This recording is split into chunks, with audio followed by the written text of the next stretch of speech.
خارجی پکارا جائے گا۔ اس کی وجہ یہ ہے کہ یہ فتنہ ہے، نہ تو یہ کوئی تحریک ہے اور نہ ہی اس کا دین اسلام اور پاکستان سے کوئی تعلق ہے۔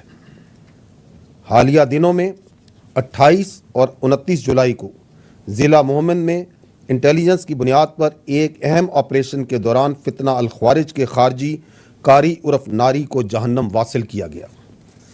اسی طرح ضلع ڈیرہ اسماعیل خان میں انٹیلیجنس کی بنیاد پر کی گئی کارروائی میں ایک اہم خارجی دہشت گرد صفت عرف منصور کو جہنم واصل کیا گیا۔ خارجی صفت 12 دسمبر 2023 کو درابن میں خودکش بم دھماکے میں سہولت کاری سمیت علاقے میں متعدد دہشت گردی کی کارروائیوں میں ملوث تھا۔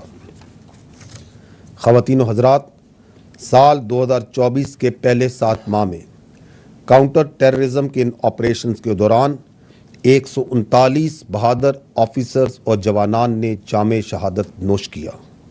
پوری قوم ان بہادر سپوتوں اور ان کے لواحقین کو خراج تحسین پیش کرتی ہے۔ اس سے ظاہر ہوتا ہے کہ افواج پاکستان، قانون نافذ کرنے والے ادارے اور انٹیلیجنس ایجنسیز پاکستان کی داخلی اور بارڈر سیکیورٹی کو یقینی اور دائمی بنانے کے لیے مکمل طور پر فوکسڈ ہیں۔ دہشت گردی کے خلاف ہماری کامیاب جنگ آخری دہشت گرد اور اس سے جڑی دہشت گردی کے خاتمے تک جاری رہے گی انشاءاللہ۔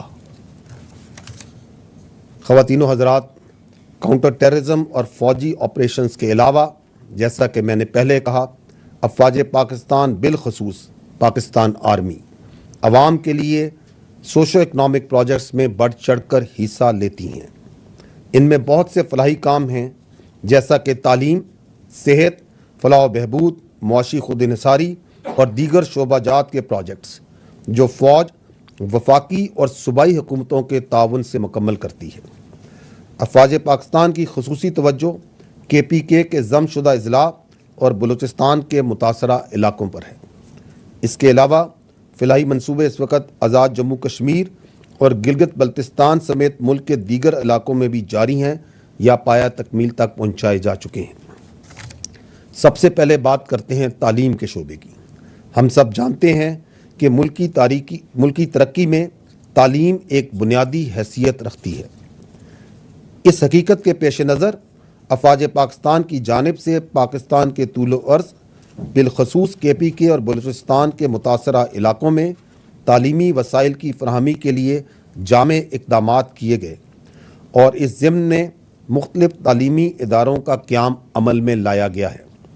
خیبر پختونخوا اور خاص طور پر نئے ضم شدہ اضلاع میں 94 اسکول، 12 کیڈٹ کالجز، 10 ٹیکنیکل اور ووکیشنل انسٹیٹیوٹ کا قیام عمل میں لایا گیا ہے۔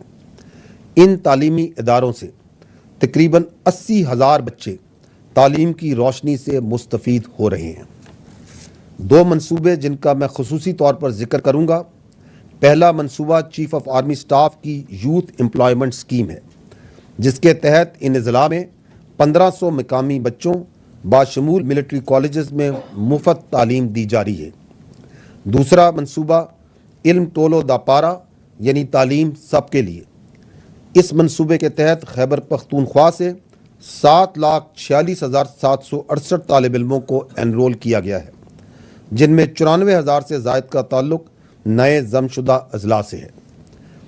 اس منصوبے کے تحت تعلیم کے ساتھ ساتھ نوجوانوں کو معاشرے کا کامیاب شہری بنانے کے لیے ڈیجیٹل اور ٹیکنیکل سکلز بھی سکھائی جا رہی ہیں۔